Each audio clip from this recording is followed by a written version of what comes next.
Morning mga kamaster. Kasalukuyang umuulan kaya dito tayo sa loob ngayon. Nasa ilalim tayo ng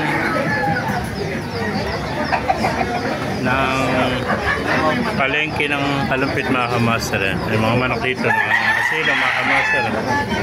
Mahirap dito sa kalumpit pagka umuulan, no? Yan, dito sila lahat sa loob mga kamaster. Kasalukuyang bumuhos ang ulan mga kamaster. Pakita ko sa inyo gano'ng kalakas ang ulan. Ano? Iba nakasilang sa payong. Kami dito sa ilalim ng palengke.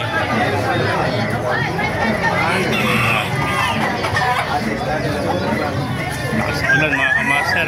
Hirap ng palagayan dito pagka umulan. Masando sila.